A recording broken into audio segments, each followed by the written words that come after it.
Fala, meus lindos do segundo ano, Colégio Liceu de Piripiri, professor Edson aqui.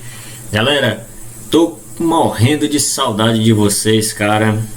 Tô passando aqui nessa aula para dizer para vocês que nós vamos fazer aqui uma pequena e breve revisão sobre o conteúdo já abordado. Eu não tenho dúvida de que nesse período vocês estão aproveitando e muito, abraçados aí com o Bernoulli de vocês, lembrando das aulas de geografia com a saudade tremenda.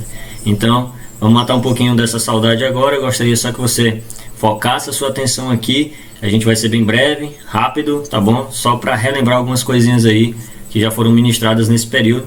Logo, logo a gente vai estar dando continuidade ao conteúdo aí do nosso material. Bom, nós iniciamos lá revendo alguns conceitos de espaço geográfico. O que seria esse espaço geográfico? Espaço geográfico nada mais é do que a junção do meio natural com o meio artificial. Junção do meio natural com o meio artificial. Me explica, Edson, o que é esse meio natural? Poxa, tá aí o meio ambiente, a natureza, enfim, certo? O espaço ambiental, o espaço natural. Clima, relevo, vegetação, tudo, hidrografia, espaço natural. O espaço artificial, Edson, tudo aquilo que é modificado pelo homem. Tá? O homem chega a um dado lugar e ele passa a modificar aquele espaço, a transformar aquele ambiente. Nós temos aí um espaço artificial. Lembro vocês que existem alguns outros conceitos que vocês podem se deparar em algumas questões por aí. Por exemplo, o espaço artificial ele também é chamado de espaço social, ou pode ser chamado de espaço cultural, ou ainda pode ser chamado de espaço modificado, ou ainda pode ser chamado de espaço antrópico, tá? Meio antrópico, espaço artificial. A junção desses dois meios, meio natural e meio artificial, eu tenho então a formação de um espaço geográfico. Dentro desse espaço geográfico existem alguns conceitos, eu trouxe 4 aqui para vocês, que é o conceito de lugar, onde nós determinamos aí algumas palavrinhas-chave, né? O conceito de lugar ele vai estar relacionado a espaço vivido, a relação de sentimento entre o local onde você habita, né, e você, sua residência, sua casa, seu estado, tá bom? Espaço vivido, a palavra-chave é essa. Né? Nós temos o conceito de território, exatamente, você já falou aí, poder, acho que ficou aí fixado na sua memória, que território ele sempre estará relacionado a conceituação de poder. Poder político, poder econômico, poder social, tá bom? Uma área territorial ela está diretamente relacionada ao poder. A palavra-chave é essa, poder. Bom, nós temos o conceito de região, e a região é um recorte desse espaço. Quando eu tenho um recorte do espaço geográfico, eu tenho uma região. E grande parte das questões que eu já respondi, que eu já elaborei também, inclusive em Enem, eles trazem sempre essa palavra recorte relacionada à região, né? Com características semelhantes, um recorte do espaço onde haja características semelhantes, tanto da população quanto de aspectos físicos e naturais, tá bom? Tenho também o conceito de paisagem. Paisagem, segundo o grande Milton Santos, é tudo aquilo que os nossos olhos podem contemplar, tudo aquilo que os nossos olhos podem ver, é uma paisagem, né? Vocês estão vendo agora, por exemplo, aqui no cantinho da sua tela, aí, no cantinho inferior direito da sua tela, você está vendo uma bela paisagem agora, que é do seu professor de geografia, né? Tá bom, nem tanto, você abarra um pouco. Mas vamos para frente. Bom, conceito das paisagens, elas podem ser também, assim como o espaço geográfico, ela pode ser. Nós podemos ter paisagens naturais e paisagens artificiais. Paisagens naturais, paisagens antrópicas. Essa paisagem artificial também leva essa mesma nomenclatura, essa diferenciação de nomenclatura, beleza? Bom, nós temos, nós vimos também, iniciamos lá no início do capítulo, a questão da Guerra Fria, o conceito de Guerra Fria. Vocês sabem que a Guerra Fria, ela ocorreu aí pós Segunda Guerra Mundial, uma disputa bem interessante, digamos assim, para não dizer outra coisa, né? Entre Estados Unidos e a União Soviética. Bom, os Estados Unidos, né, no pós-segunda guerra, saíram aí vitoriosos, implementou o plano Marshall, o plano Colombo, né, instigou aí o crescimento da Europa nesse período aí. Acabando a Guerra Fria, a Alemanha foi dividida, vocês lembram disso, em Oriental e Ocidental. Eu já vou mostrar para vocês aí um pouquinho pormenorizado essa questão, mas eu queria falar aí das fases dessa Guerra Fria, né? Ela ocorreu aí em 3 fases. A primeira fase foi chamada de fase clássica. O que foi isso aí, Edson? Acabou a Segunda Guerra, cara.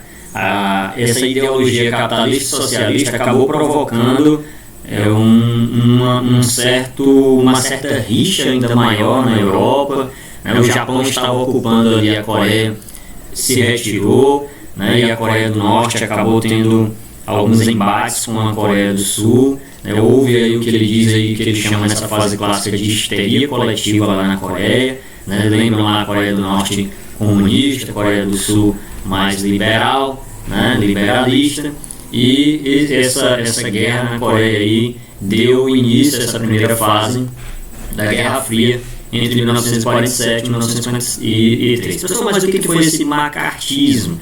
Cara, esse macartismo foi um senador, um cidadão chamado John Raymond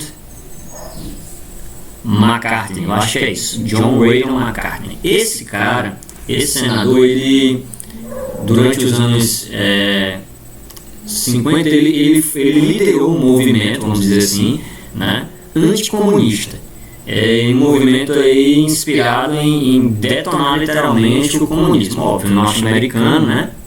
E esse macartismo foi uma prática de formular acusações, uma prática de fazer insinuações sem prova, né? E a gente está falando aqui de uma guerra ideológica, né? Então isso foi bem comum nesse período. E aí essas formulações, essas insinuações sem provas, essas práticas de acusações, essa briga ideológica, né? A qual esse cidadão, esse senador norte-americano, ele intensificou e levou o sobrenome dele, né? Esse fenômeno chamado de macartismo, tá? Essa intensificação da briga ideológica se deu a partir disso aí, tá? Eu imagino que não tem no seu livro, anota isso aí que é uma dica top, tá? A segunda fase, ali entre 60 e 70, foi aí a chamada fase da coexistência pacífica. Houve uma corrida espacial, cada um no seu quadrado, cada um desenvolvendo suas tecnologias, cada um querendo mostrar que tinha mais poderio do que o outro, né? Mas mesmo assim, nesse período, os Estados Unidos ainda se meteu numa treta. A única guerra onde os Estados Unidos perderam, a guerra do Vietnã, lá entre os Vietcongs e os vietnamitas, também inserido essa questão geopolítica aí do socialismo e do capitalismo, né? Mais um país dividido aí norte e sul, socialista e capitalista, e os norte-americanos nessa segunda fase da Guerra Fria estavam inseridos nessa treta aí, tá? A terceira fase da Guerra Fria foi a fase final, na década de 80. Houve uma abertura política, a economia da União Soviética não conseguiu resistir tanto, aí veio aquele processo lá que eu gostaria de relatar para vocês dos conflitos que iniciaram lá na Europa e que acabaram ocasionando o fim do socialismo. A gente viu lá no livro de vocês a Primavera de Praga, a revolta lá na Polônia, né? A insurreição húngara, e tudo isso aí foram movimentos que acabaram levando à queda do socialismo. Gorbachev não teve mais o que fazer, né? E em 1986 já declarou praticamente que não tinha mais forças para combater o capitalismo norte-americano, e em 1991 ocorreu isso aqui, ó, a queda do Muro de Berlim, e isso aqui foi o decreto oficial do fim do socialismo, ok? Bom, tem aqui, eu não sei se vocês vão estar visualizando legal aí, mas eu encontrei esse esquema cronológico aí bem bacana, de 1945 até a queda do Muro de Berlim em 1991, final da Segunda Guerra, até a queda do Muro de Berlim. Antes da gente passar por esse cronograma aí, lembra que eu falei para vocês que ia falar um pouquinho aí sobre essa subdivisão. Professor, mas você está falando de Guerra Fria, eu não entendi ainda. Me diz o que foi esse negócio. Bom, terminou a Segunda Guerra Mundial. Lembra que Estados Unidos e Rússia estavam ali unidos no mesmo propósito, acabar com a Alemanha nazista, enfim. Bom, os Estados Unidos entraram na guerra, resolveram a parada toda, e ao terminar, os norte-americanos e os soviéticos olharam um para o outro e disseram assim: e aí agora, como é que é? Meu regime é socialista, o teu é capitalista, como é que a gente vai fazer e tal? Muito bem. O mundo então ficou dividido em bipolar. Sabe, até dei o exemplo do biscoito, quando tem um biscoitinho na tua casa aí nesse período de quarentena aí, tá em casa, tem um único biscoito, o último do pacote, aí tua mãe diz assim: e aí, como é que a gente faz? Tua mãe diz assim: divide meio a meio, metade para você e metade para o seu irmão. Foi o que aconteceu com a Alemanha. Estados Unidos ficou com metade da Alemanha e a União Soviética com a outra metade, tá? O lado oriental ficou para os soviéticos e o lado ocidental para os norte-americanos. Tá aqui, ó. O mundo ele transformou-se em bipolar. Por quê que houve essa subdivisão? Os Estados Unidos liderando o capitalismo do lado ocidental e os soviéticos liderando o socialismo do lado oriental. Bom, as ideologias desses dois países eram distintas, tá bom? Culturas totalmente diferentes, mas principalmente a questão aqui foi a ideologia política. Liberalismo norte-americano e socialismo e comunismo soviético, tá bom? Crescimento, lucro, obtenção de riqueza, divisão de classe, tudo isso aí capitalismo. E o socialismo não, todo mundo tem que ser igual, todo mundo tem que ganhar a mesma coisa. Você já tem noção da diferenciação desses dois regimes aí, tá bom? Houve dentro da ideologia política e a ideologia econômica, que eu acabei de falar, uma economia de mercado do lado capitalista e uma economia que eles chamam de planificada, tá bom, galera? É uma estrutura privada, onde as redes privadas permaneciam do lado dos Estados Unidos e onde o Estado deveria controlar tudo do lado socialista, que a gente chama de economia estatal, ok? Bom, vindo aqui para a nossa linha do tempo, 1945, os Estados Unidos criando a sua primeira bomba atômica, né? Aí Hiroshima e Nagasaki, infelizmente, sofreram com isso. Veio o fim da Segunda Guerra Mundial. Professor, por que tem um homem beijando uma mulher aqui? Que coisa feia. Não, é porque nesse período foi o período em que mais houve um crescimento da taxa de natalidade no pós-Segunda Guerra, porque houve uma sensação de alívio, de tranquilidade, as pessoas passaram a se amar mais, entendeu? E aí os soldados norte-americanos, até hoje, eles brincam muito a sociedade norte-americana com esses soldados que, quando retornaram da guerra, né, tiveram aí filhos e a população cresceu de uma maneira considerável nesse período. Houve a divisão da Alemanha que eu falei para vocês agora há pouco aqui em 1947, seguindo a linha do tempo aí, houve a doutrina Truman, que era para acabar com os comunistas, era para perseguir, houve o plano Marshall, que foi anunciado para reestruturar a economia europeia, houve também, não esqueça, eu pedi para vocês anotarem o plano Colombo. O plano Marshall, um dos principais beneficiados, digamos assim, foi a Itália, nesse período de reerguimento da Europa. E na Ásia houve o plano Colombo, onde os principais beneficiados foram os japoneses, tá certo?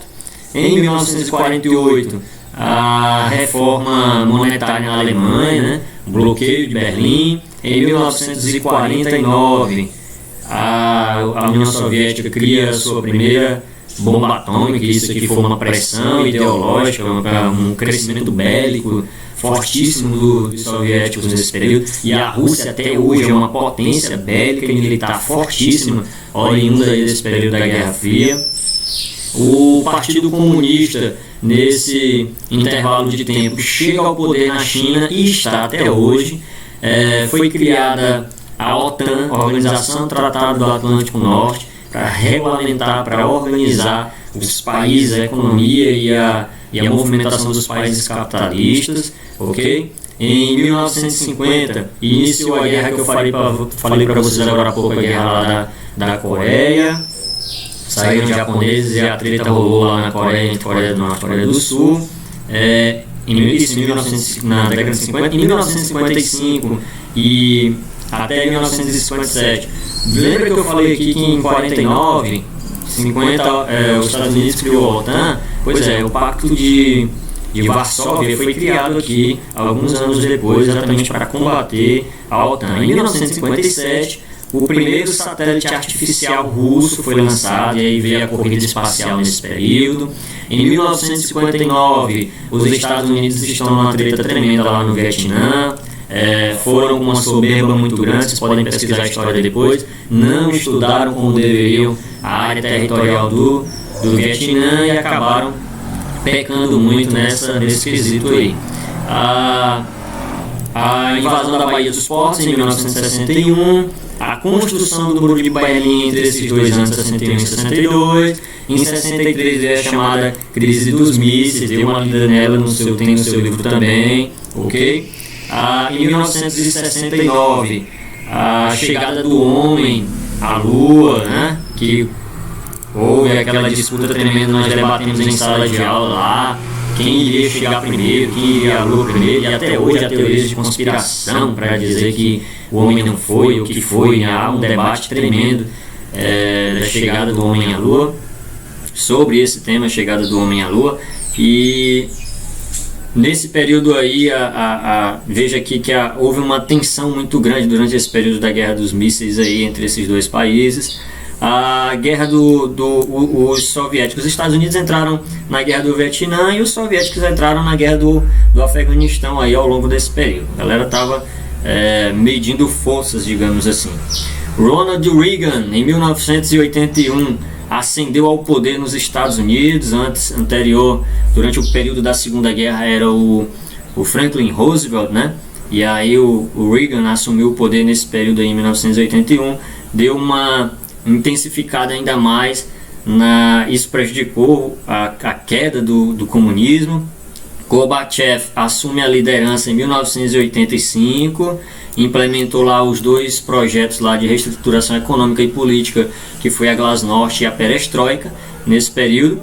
Entre 1985 e 89, aqui por 86 mais ou menos, né, já houve o enfraquecimento total do socialismo, a queda do Muro de Berlim em 1991 e a dissolução da União Soviética. Tá aí uma linha do tempo aí bem bacana para vocês darem uma pesquisada depois, tá bom?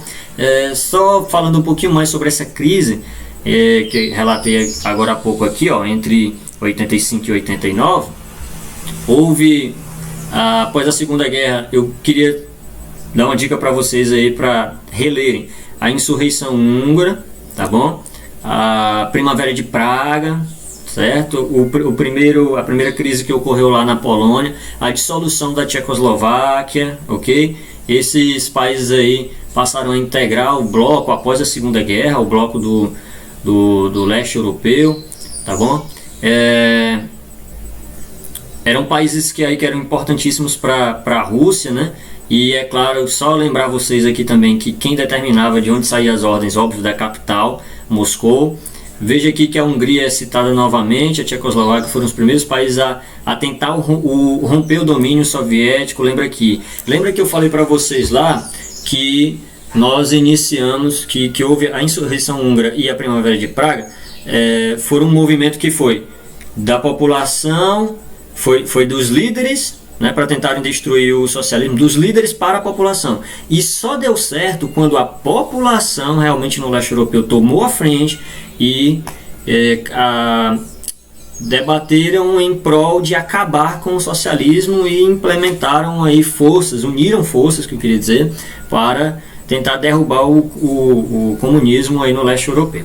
Em 1968, o secretário da Hungria tentou implementar um sistema liberal com autonomia sindical e liberdade individual. A tentativa não deu certo, houve a invasão de tanques. Lembram lá que as tropas lá do Pacto de Varsóvia foram suprimidas, e mais tarde lá, com a revolução lá na Polônia, né, a população em si tomou frente, como eu estava falando agora há pouco, e resolveu a parada toda. Gente, espero que vocês tenham compreendido, falei um pouquinho rápido aí.